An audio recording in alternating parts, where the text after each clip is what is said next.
Sino sa inyo guys yung merong loan dito kay Tala? Please comment down below kasi nga pag-uusapan natin siya ngayon dito sa ating panibagong topic. Ewan ko lang guys ha kung sa akin lang ba or sa inyo rin kasi ako na feel ko na parang nagkaroon ng changes dito kay Tala. At yan nga yung pag-uusapan natin ngayon. Kaya naman kung interesado ka, please keep on watching. Okay, let's go.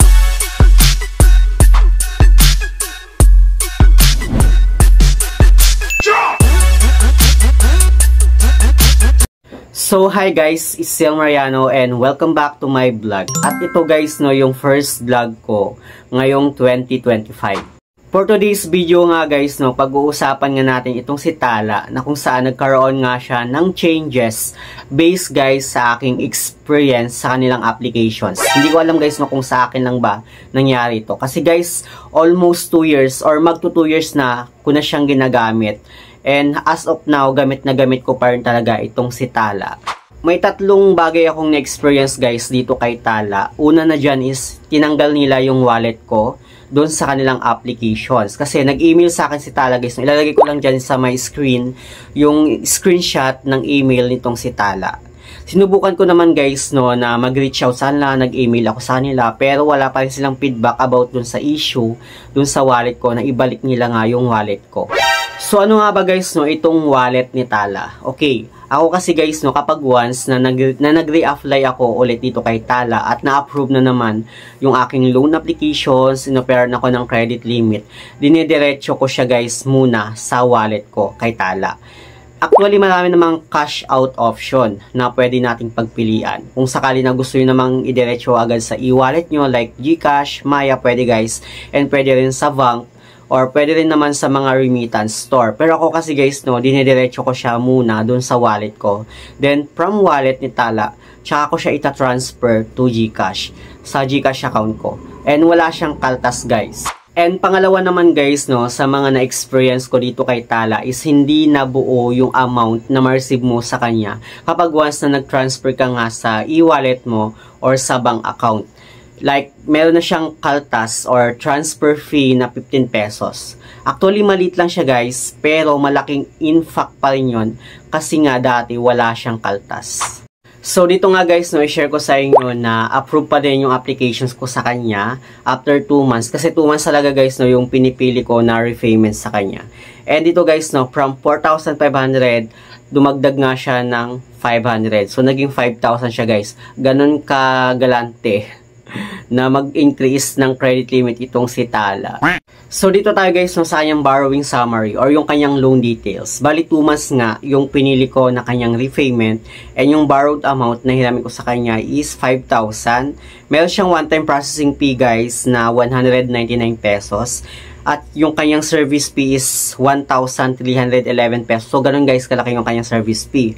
So, yung total na babayaran natin sa kanya is 6,510 pesos. Yung kagandahan naman dito kay Tala guys no is kahit 2 months yung pinili mo na repayment niya pero binayaran mo siya na hindi umaabot dun sa 2 months like 1 month before binayaran mo agad siya, ma-adjust yung interest niya. Wow. Unlike sa ibang mga loan apps guys no na kahit mag early payment ka naka-fix na talaga yung interest. Dito kay Tala guys no, kapag once na bawa 2 weeks, 3 weeks binayaran mo na agad siya ng buo, ma-adjust guys yung kanyang interest. Ito naman tayo guys sa kanyang cash out option kung saan wala na talaga yung wallet ko at yun yung ginagamit ko dati. Kapag once na na-approve nga yung loan ko, dun ko muna siya nilalagay. Then tsaka ko siya tinatransfer siya sa GCash ko.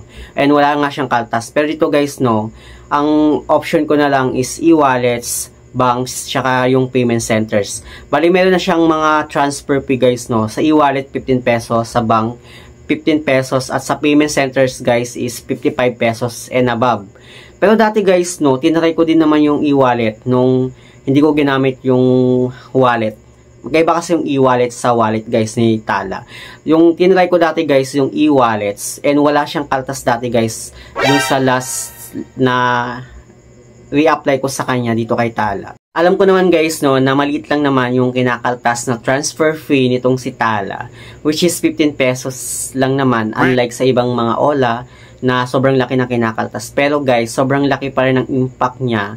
Lalo na sa akin na matagal ng user or almost 2 years nang gumagamit ito kay Tala. At hindi ko na siya masasabi guys na buo yung amount na ma-receive mo dito kay Tala. Kasi guys, dati ni-review ko talaga si Tala at sinasabi ko na buo yung amount na ma-receive mo dito kay Tala. Pero ngayon guys, mayroon na talaga siyang transfer fee na 15 pesos.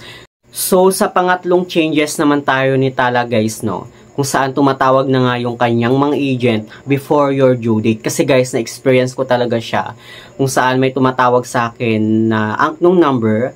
And nung sinagot ko nga guys, no, nagpakilala siya na agent nitong si Tala. 2 days before yung due date ko pa lang guys, tumatawag na itong mga agent ni Tala. At nung sinagot ko nga guys, nag-remind sila na mag-due date na yung aking utang sa kanila.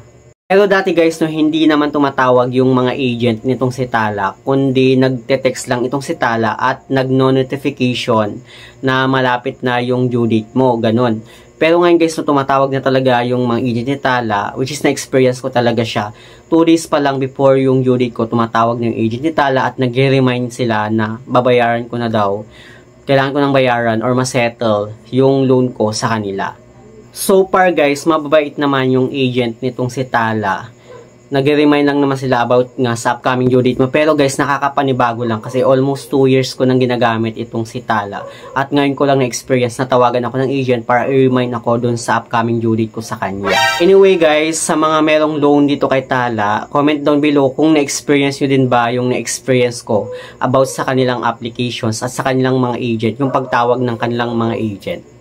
So, yun naman guys, yung ating topic for today's video. At ito guys, yung first na vlog ko ngayong 2025 about pa kay Tala. At na-experience ko kay Tala.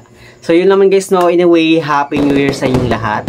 And sana maging okay na tayo this year. So, yun naman guys, sa mga hindi pa pala nakapag-subscribe sa aking YouTube channel, please don't forget to like, share, subscribe. Click the notification bell para lagi kang updated sa aking mga susunod na video. Thank you guys, thank you for watching, and Happy New Year!